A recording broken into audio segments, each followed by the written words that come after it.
1, 2, 3, 4! There's nothing left in this old town. Pick up your life and move it around.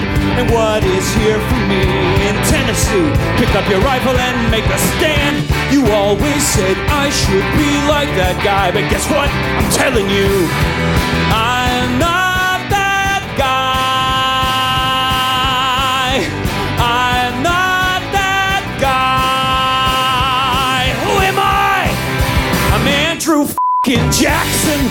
The show's Bloody Bloody Andrew Jackson, and it's about our 7th president of the United States. Basically, it's set in the 19th century, all about his rise and presidency, but at the same time filled with the rock band on stage and singing songs and microphones and all sorts of other crazy stuff. Well, he was a badass.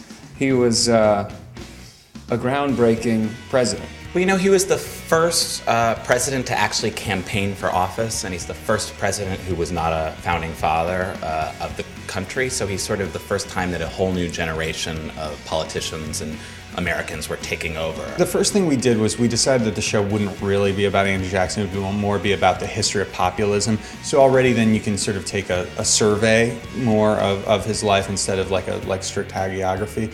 And we wanted to sort of infuse it with a kind of like South Park sensibility. And so we took a kind of like what I like to think of as kind of like a cubist approach. So every sort of moment in his life, we took a different kind of genre attack to it. We call it an emo rock show, but any true aficionado of emo music might get, I'm pretty freewheeling with what I do with it. But he is, I mean, he was a cutter. He and his wife used to bleed themselves, and he's very sensitive and he feels things really deeply. So a lot of the music is this sort of in-between place of having some fun with emo and at the same time kind of the great actual emotional core of emo. He was this sort of like really abused by the Spaniards, the British, and the Native American population when he was a kid. You know, and all his parents died and his brothers died. And so he was in many ways sort of the kid that was shoved into the locker that, you know, ended up, getting back at the bullies and the jocks. Alex says sometimes that the great thing about emo music is it's so serious that it becomes funny, and then it's so funny that it almost becomes serious again.